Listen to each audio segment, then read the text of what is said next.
در نظریه قاره کهن نسبت به استفاده از واژه جاده ابریشم معترض شدید.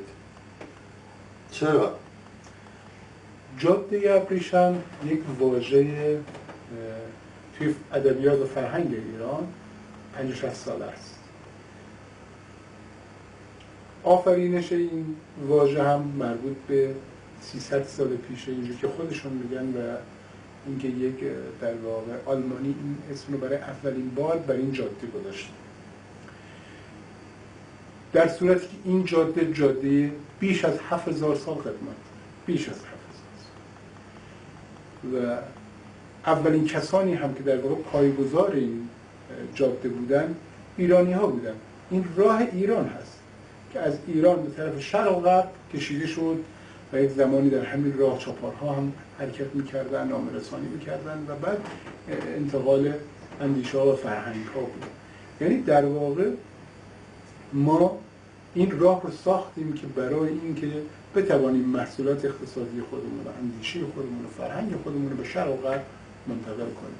شما در هیچ کجای تاریخ ایران، ادبیات ایران، واژه جاده ابریشم رو بالاتر از این مدتی که گفتم نمی‌بینید. در شاهنامه ما اسم جاده ابریشم نیست، در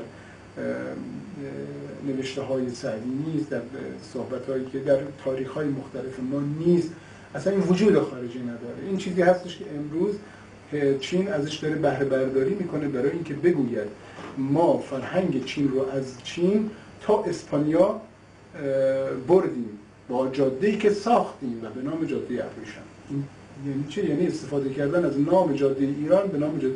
حالا نکته جالبتر این است که در کشور ما بسیاری سر دست میشکنن برای جاده ابریشم. تورهای جانگردی را می‌اندازن به اسم جاده ابریشم، نشریه چاپ میکنن به اسم جاده ابریشم، خواهرخواندگی بین شهرهای ایران و شهرهای چین ایجاد میکنن بر اساس جاده ابریشم و بعد مدام هم افتخار میکنن که جاده ابریشم از ایران گذشته است. بابا ایران خودش به وجود آورنده این جاده بوده. نیاکان ما این جاده رو ساختن، با خاطرش زحمات کشیدن، با بسیاری از دزدان و راهزنان توی این جاده مقابله کردن، این جاده امنی درست کردن که در دل تاریخ به اصطلاح فرهنگ اندیشه ایرانی رو به شرق و غرب منتشر می‌کرده، انتشار می‌داده. بعد امروز ما این رو به نام چینی‌ها ضرب می‌زنیم در کشور خودمون و افتخار هم می‌کنیم. من 15-16 سالی که در این مورد بارها در مورد صحبت کردم و خیلی جالب در ایران به من معترض شدن که چرا حکی میگید جاده ابریشم رو میگید جاده ایران. خیلی جالبه ما افتخار کنیم به یک جاده‌ای که هویتش میخواد هویت چینی باشه. این چه کاریه؟ چرا این رفتار رو داریم؟ مثلا ما میگیم دریای عمان، مگه دریای عمان ما داشتیم در تاریخ؟ این دریای ایران هست. همونجوری که داریم تلاش میکنیم برای خلیج فارس، باید بدونیم که ما از این ور دریای بزرگتری داریم به نام دریای ایران که امروز میگیم دریای عمان، از این ور خلیج، از این ور جاده ابریشم میگیم که این راه ایران هست. یک دوره هم بهشون گفتیم راه شاهی.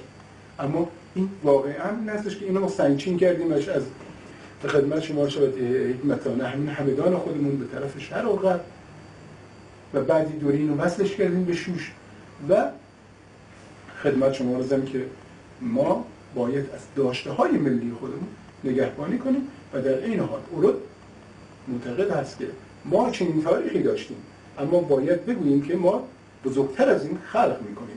ما ایرانی‌ها نشون دادیم که هر موقع نظم داشته باشیم و برای اثبات خودمون تلاش بکنیم در سطح دنیا میشیم بزرگترین، میشیم بهترین.